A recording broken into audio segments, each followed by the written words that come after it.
Bienvenue, c'est l'heure du journal. À présent, les titres de l'actualité.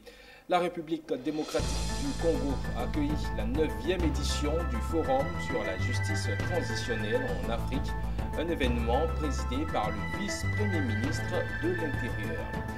Le Premier ministre ivoirien, quant à lui, a procédé à la pose de la première pierre du complexe d'hydrodésulfuration du gasoil de la société ivoirienne de raffinage. Vous le verrez, 12 clubs locaux ivoiriens ont reçu des chèques d'une valeur de 4 millions de francs CFA, un don fait par la LODACI. Et le ministre de la Construction, du Logement et de l'Urbanisme a signé une convention avec la société Sablux Côte d'Ivoire pour la réalisation de 10 000 logements. Les détails, c'est tout de suite.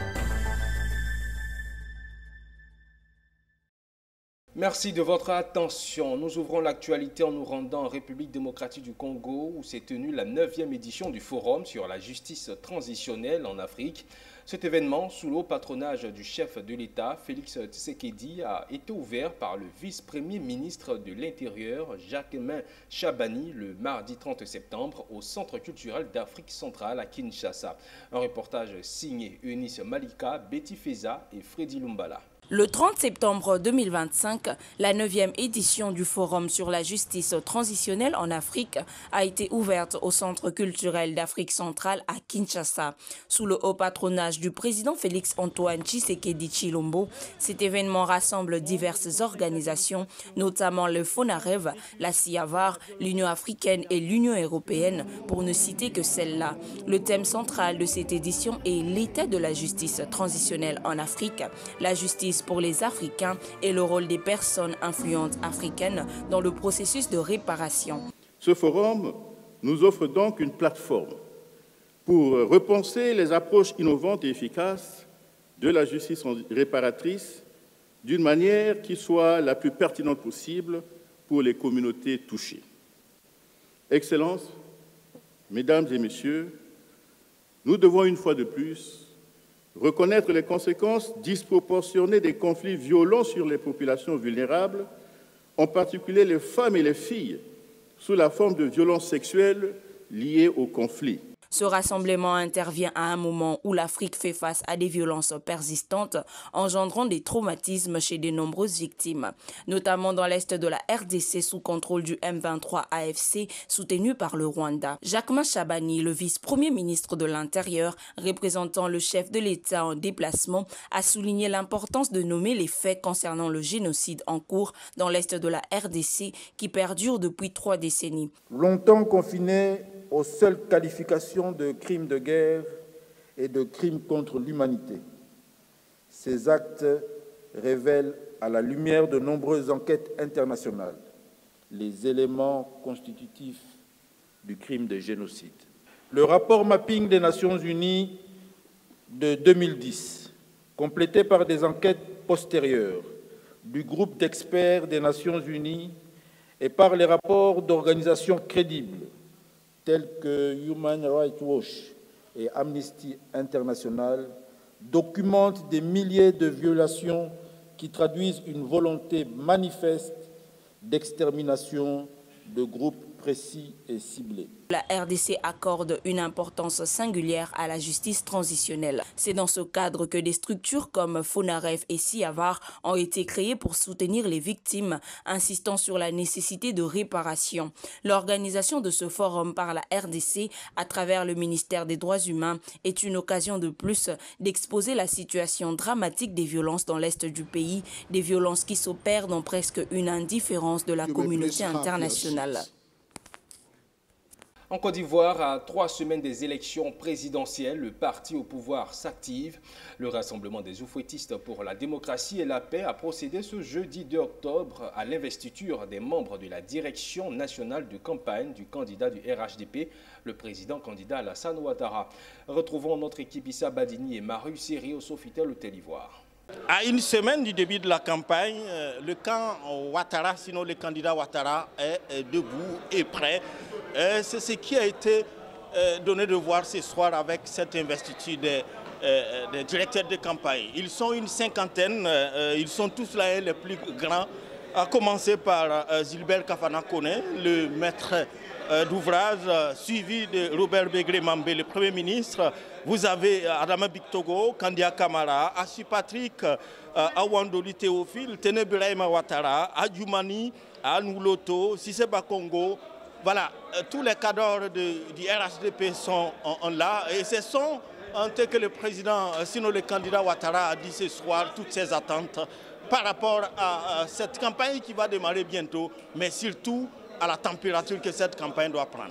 Je voudrais dire à chaque directeur régional de campagne que ce que j'attends de vous à l'occasion de cette campagne, puisque c'est vous qui allez le faire en grande partie, c'est de recenser les préoccupations immédiates à moyen et à long terme des populations. Oui. C'est la chose la plus importante. Oui, je voudrais que la campagne soit vraiment dédiée à cela et que nous puissions, je sais que nous avons eu beaucoup de contacts et beaucoup de réunions, mais c'est l'occasion de transformer davantage la Côte d'Ivoire sur les 5 prochaines années. Alors, une campagne civilisée, une campagne apaisée, comme l'a voulu le président Alassane Ouattara, mais aussi et surtout une campagne engagée, car l'idée et l'ordre qui a été donné ce soir, c'est une victoire dès le premier tour, et les militants en sont conscients.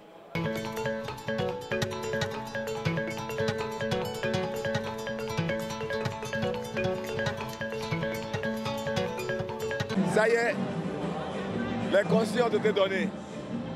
Nous avons eu une soirée extraordinaire. Nous avons reçu le mot d'ordre du chef. Nous repartons regarder sur le terrain. À très bientôt pour le résultat. Pour nous, la campagne est lancée.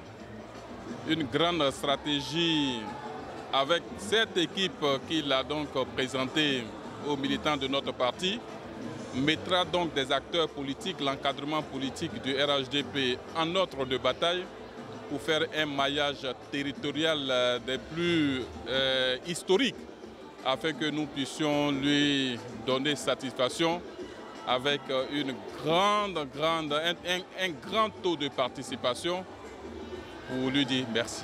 Ce soir, nous avons donc procédé à l'investiture de la direction nationale de campagne avec en sa tête notre candidat qui a donné donc des recommandations fermes, faire en sorte que nous puissions faire une campagne non seulement civilisée, une campagne apaisée pour que la Côte d'Ivoire puisse continuer dans sa stabilité et dans sa cohésion. Pas de violence, pas d'injures. Et nous sommes prêts, en notre qualité de militants du RHDP, des militants oufouettistes, dont le père fondateur a eu pour socle, a eu pour leitmotiv la paix dans cette belle Côte d'Ivoire. Et c'est ce que son héritier, le président Alassane Ouattara, nous inculque. Alors ce soir donc, ils sont plus de 1500 qui ont pris part à cette cérémonie d'investiture. 1500 militants qui repartent gonflés à bloc car la campagne, comme on l'a si bien dit, démarre dans une semaine.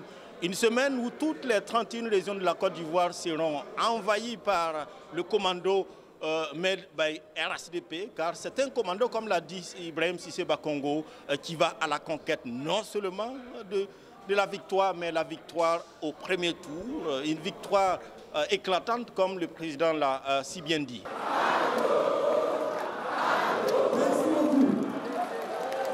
Pour la campagne de commercialisation 2025-2026, le gouvernement ivoirien a fixé le prix borchant du cacao à 2800 francs CFA le kilo contre 1800 francs la campagne précédente.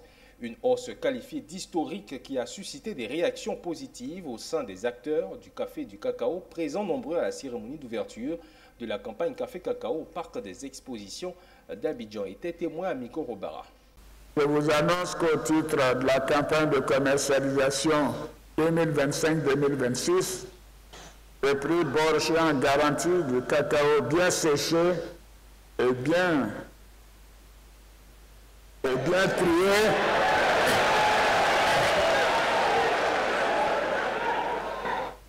est fixé à combien là?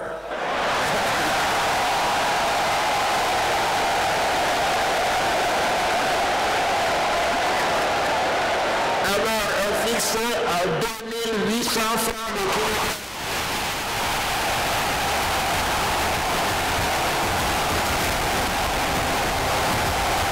Ça fait 1700 francs le kilogramme. J'ai dit 1700. 1,700.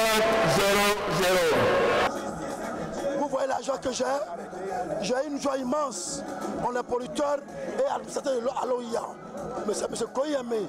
J'ai plus de voix parce que c'est la liesse populaire ici. On a été agréablement surpris et c'est la liesse populaire partout. Aujourd'hui, d'Abidjan jusque dans tous nos hameaux, c'est la danse. Allez-y dans les régions, vous allez voir que ça dansera partout parce que ça nous fait presque 3 millions la tonne. Moi-même, les mots me passent même. Je ne sais même pas comment dire. Parce que cette année, vraiment, je dis à mes frères et sœurs, ils n'ont qu'à travailler au champ. Que le cacao, aujourd'hui, le président, il a reconnu nous les producteurs. Nous souffrons avant beaucoup, mais aujourd'hui, le président veut que... Vraiment, le prix que le président de la République vient de donner, c'est une grande satisfaction pour les producteurs. Donc je dis, tous les producteurs, où le président va mettre son pied, les producteurs sont là. Le Premier ministre ivoirien, chef du gouvernement, a procédé ce jeudi 2 octobre à la CIR à la pose de la première pierre du complexe d'hydrodesulfuration du gasoil de la Société ivoirienne de raffinage. Ce projet, porté par le ministère des Mines, du Pétrole et de l'Énergie, vise à produire des carburants de meilleure qualité conformes aux normes environnementales de la CEDEAO d'ici à 2030. Ce complexe est un grand projet qui comprendra 6 unités de désulfuration. Pierre Tebeu revient sur la cérémonie. C'est ici, au sein de la Société ivoirienne de raffinage CIR, que sera construit le complexe d'hydrodesulfuration. HDS. Le Premier ministre, accompagné du ministre du Pétrole, des Mines et de l'Énergie, du ministre de l'Environnement, a posé la première pierre ce jeudi 2 octobre. La nouvelle installation du complexe de désulfuration HDS vise à réduire la teneur en soufre des produits à 50 parties par million ppm dans un premier temps, puis à atteindre l'objectif de 10 ppm. Aujourd'hui, l'État a accepté de financer l'HDS à hauteur de 545 milliards. Cette installation ultra moderne, la première dans une raffinerie existante en Afrique de l'Ouest, va produire à partir de 2030 du gasoil basse teneur en soufre comme en Europe. Et le ministre de confirmer que le complexe HDS est un outil stratégique qui va transformer durablement la qualité du gasoil produit en Côte d'Ivoire. La construction de ce complexe constitue le premier jalon d'une série de projets structurants, identifiés qui seront réalisés par la CIR. Le projet d'une seconde raffinerie en fait partie, Monsieur le Premier ministre. Cette seconde raffinerie représentera presque 2 fois la CIR actuelle. Le complexe HDS permettra de répondre aux exigences environnementales plus strictes conformément aux engagements internationaux de la Côte d'Ivoire. Ce projet répond également aux exigences fixées par la CEDEAO relativement à la qualité des produits pétroliers et à la réduction des émissions de gaz et particules.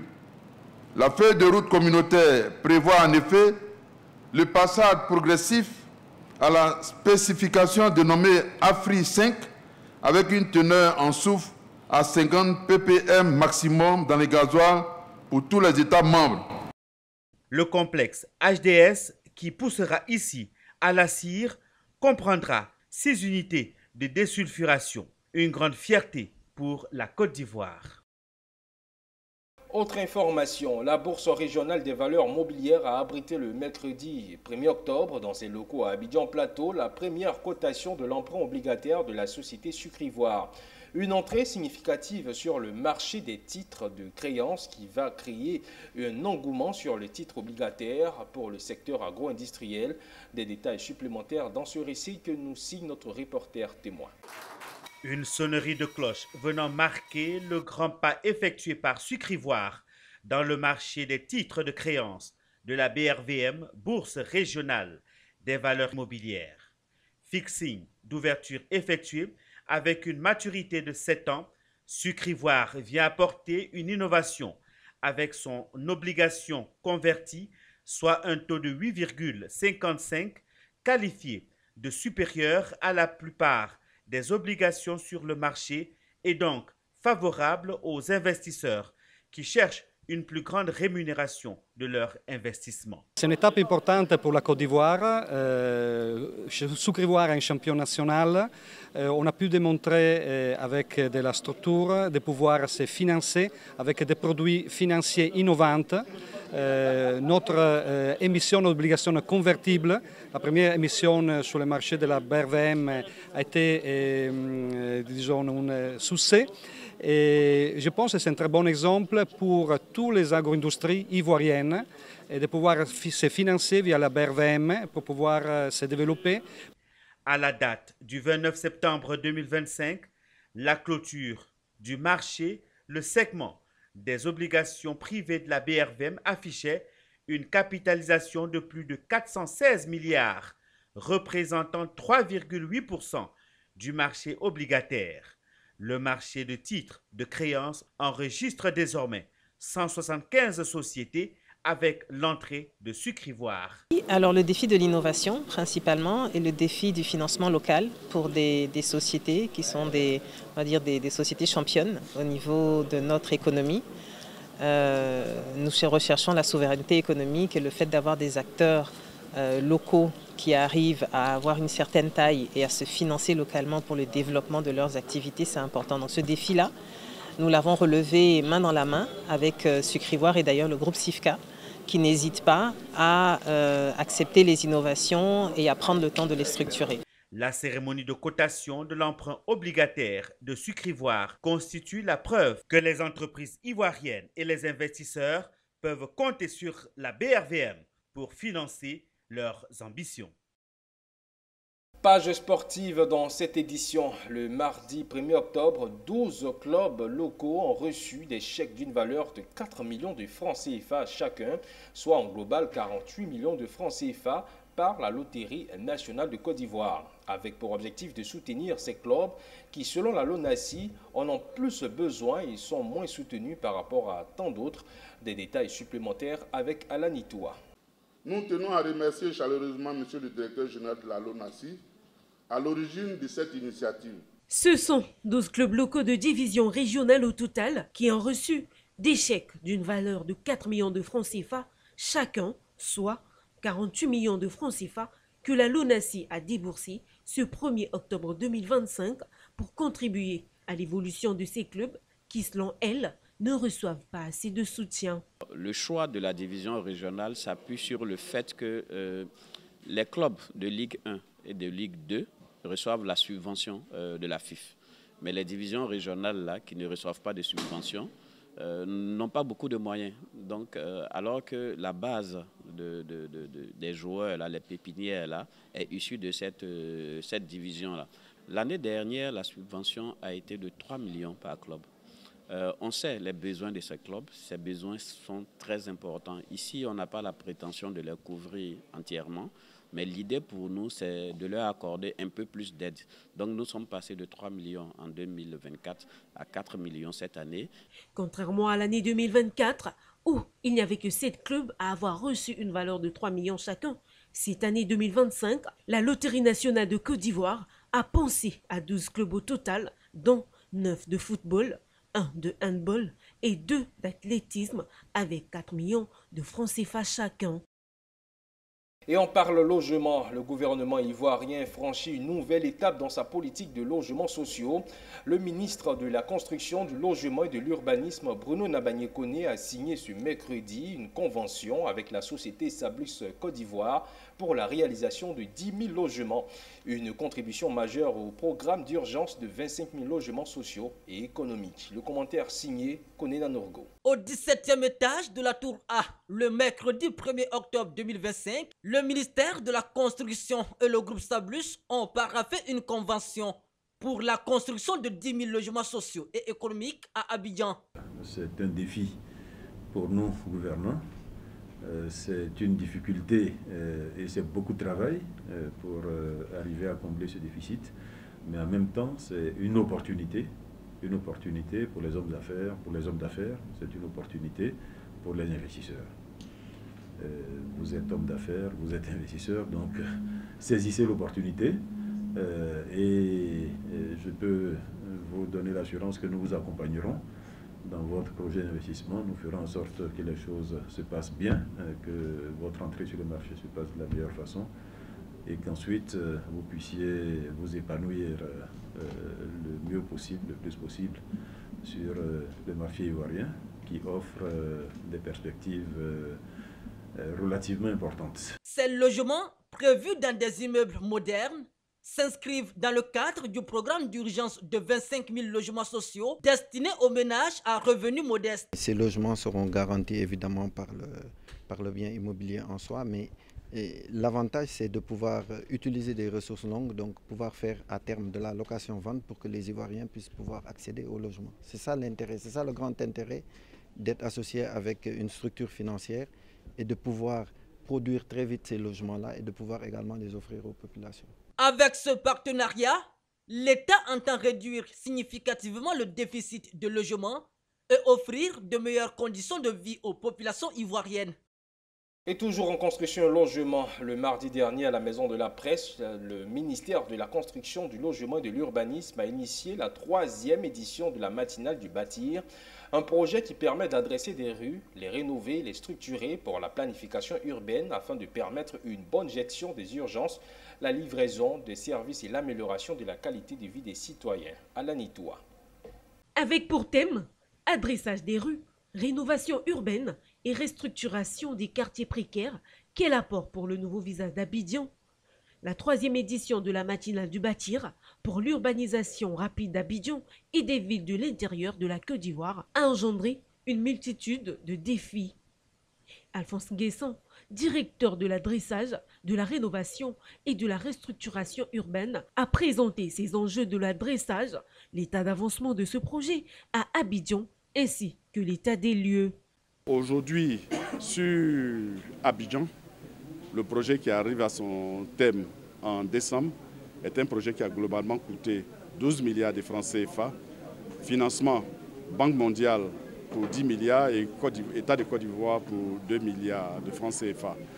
Ce projet permet globalement de pouvoir donner des adresses à 500 000 entités, de pannoter les voies sur le territoire et aujourd'hui faciliter la circulation.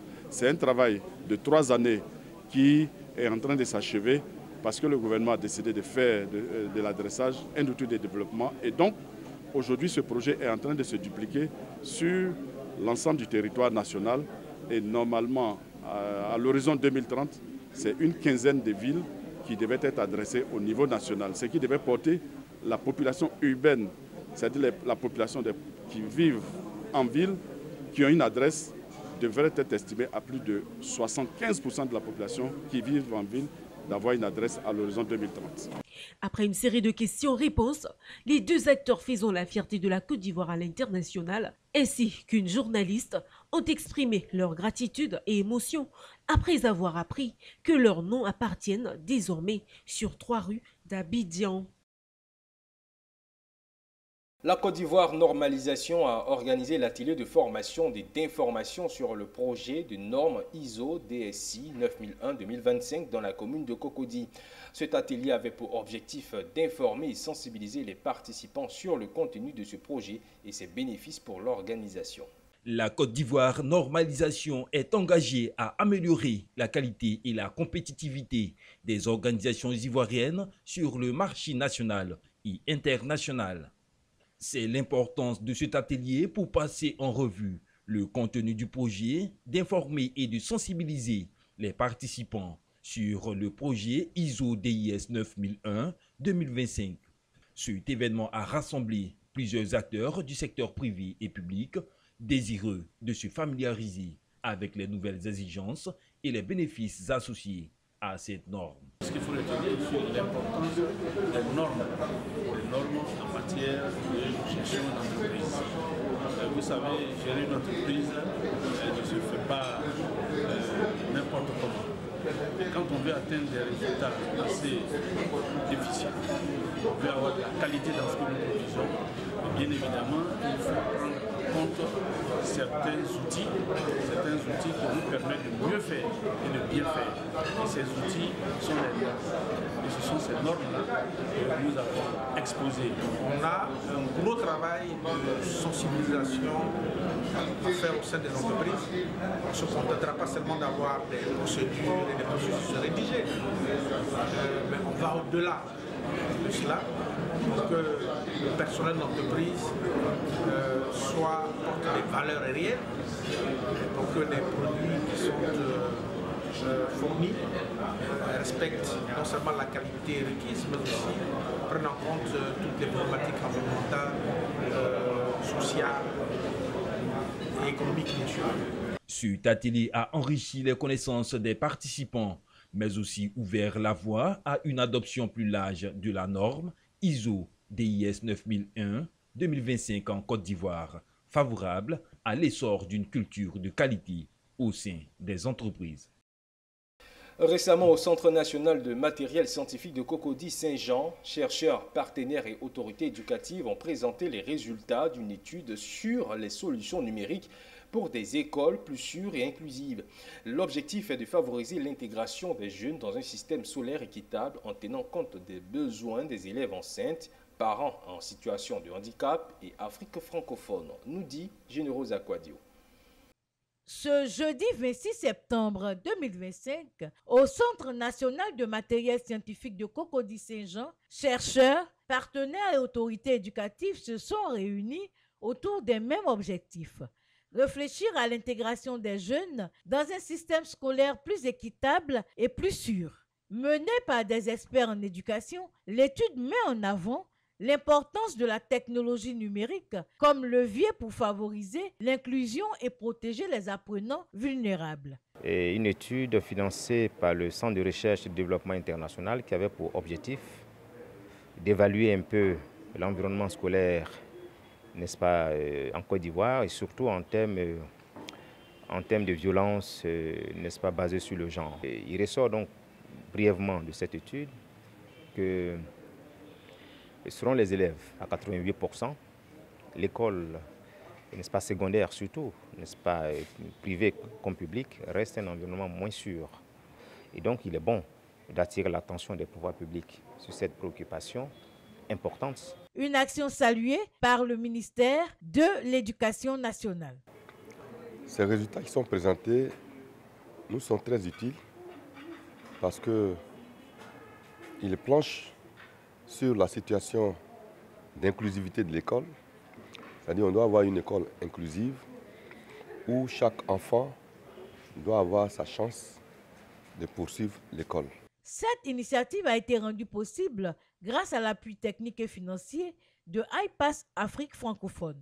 Donc il faut dire que c'est ici le lieu pour nous de saluer l'engagement de l'université qui a été notre partenaire en matière de recherche. Et nous avons travaillé main dans la main avec l'université pour pouvoir interroger, questionner tout l'écosystème de l'éducation, pour pouvoir ressortir les pratiques qui peuvent constituer un blocage ou qui peuvent rendre l'école hostile pour les élèves. Une démarche qui marque un pas important vers une éducation plus juste et accessible à tous les jeunes en Afrique francophone. Et on parle toujours d'école, mais cette fois de l'école de la fiscalité qui a initié le samedi dernier la cérémonie de remise de diplôme à 40 étudiants en fin de formation dans la commune de Cocody. Cet événement a permis d'honorer ces impétrants après avoir assisté à des sessions de formation en présentiel dans le domaine de la fiscalité et de renforcer leurs compétences.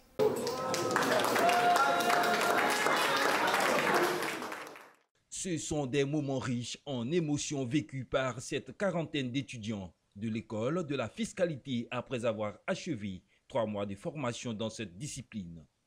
Cette cérémonie vient marquer la fin d'un parcours académique pour ces jeunes professionnels et d'approfondir leurs connaissances en matière de fiscalité. Les responsables de l'établissement ont exhorté les diplômés à mettre à profit leurs compétences au service de la société. Je leur demande juste de ne pas avoir peur des problèmes, voilà, d'aller à la rencontre des entrepreneurs et de poser les problèmes auxquels ils sont vraiment confrontés, voilà, et leur permettre de se concentrer réellement sur leur activité principale et confier à ces derniers-là leur fiscalité pour pouvoir être beaucoup plus efficace. On est parti sur plus de 17 modules, depuis la généralité sur la fiscalité ivoirienne jusqu'à la fiscalité avancée, en passant par le recouvrement fiscal, les contentieux fiscaux, les recours fiscaux, les avantages fiscaux, l'optimisation fiscale, les impôts et taxes et consorts. Cette formation a été bien. Dans le début, ça n'a pas été facile parce que travailler, venir faire la formation, ça n'a pas été facile, mais on a tenu le bout. Et vraiment, à la fin, on a été récompensé. Il faut dire que cette formation est vraiment une formation qui a été enrichissante. On a beaucoup appris dans le domaine de la fiscalité, puisque nous sommes dans le domaine de la finance. Cette remise de diplôme aux étudiants fait partie de la première vague des impétrants de cet établissement. L'école de la fiscalité continue d'investir dans la formation des spécialistes prêts à relever les défis du monde fiscal. La Fondation Ousmane Bamba, en partenariat avec l'huile Ness, a initié à l'hôpital général du Tiébissou sa 8e caravane d'opération dernier.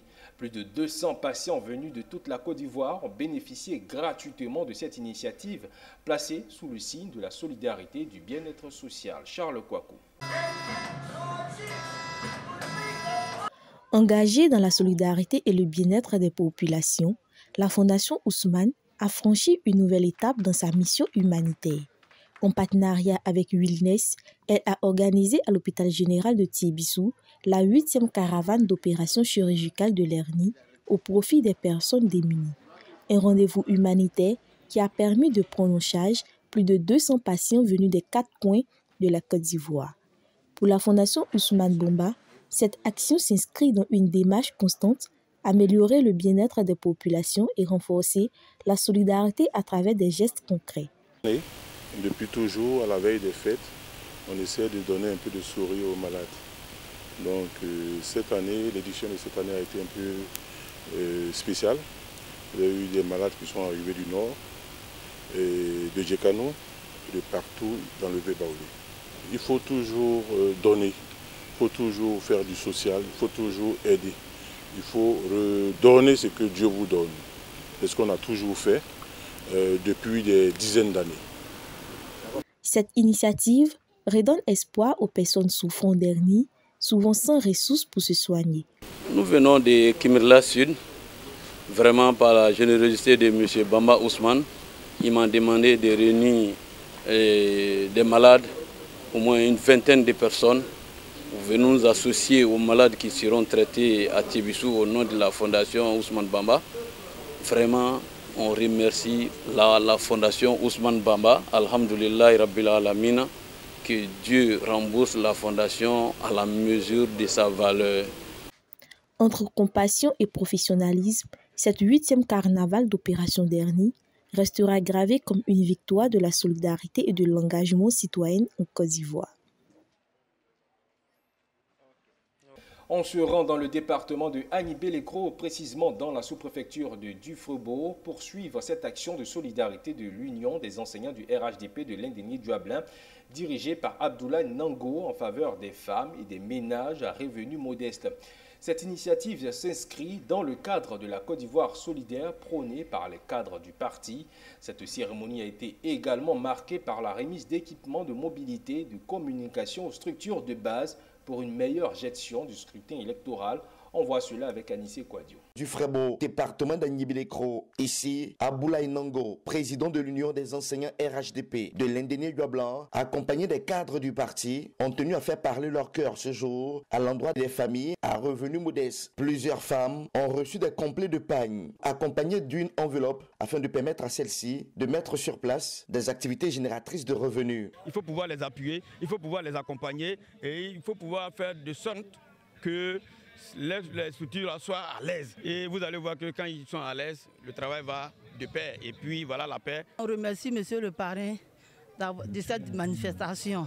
avec le don qu'il nous a donné, nous sommes contents de la manifestation. Tout en faisant don aux familles à revenus modestes des sous-préfectures de Damé, d'Akoboassoué, de Dufrebo et de Tonguélan, l'Union des enseignants du RHDP de l'Indéné-Duablan veut sensibiliser les populations à un scrutin électoral apaisé, car élection, c'est pas bonbon, c'est pas palabre. Merci à M. Ablaye Nango. Nous lui disons merci pour son acte fort. Entamer une tournée de redynamisation et de sensibilisation pour des élections apaisées. Sensibiliser les jeunes pour ces élections apaisées. Ils ont tenu également à doter les structures de base du parti d'équipements, de matériel roulant capables de contribuer à la victoire de leur parti au soir du scrutin électoral. Ce sont tout 20 motos, 100 portables, 2000 t-shirts et 2 millions de francs CFA. Au nom des bénéficiaires, exprimer toutes nos reconnaissances à l'endroit de notre jeune frère Ablaye Nango qui met en œuvre les idéaux, à savoir les valeurs de solidarité, les valeurs de partage, les valeurs de développement inclusif. Nango Aboulaye et l'ensemble de ses pairs enseignants veulent contribuer à leur humble niveau au bonheur de ces familles à revenus modestes et être des acteurs majeurs qui vont sensibiliser la population avant, pendant et après le scrutin électoral pour une élection présidentielle et législative sans violence comme le souhaite le roi de Duablan, Nanantigori Niamin. Et voilà qui met un terme à cette édition. Merci à vous de l'avoir suivi. Le programme se poursuit sur la télé 8. D'ici là, portez-vous bien.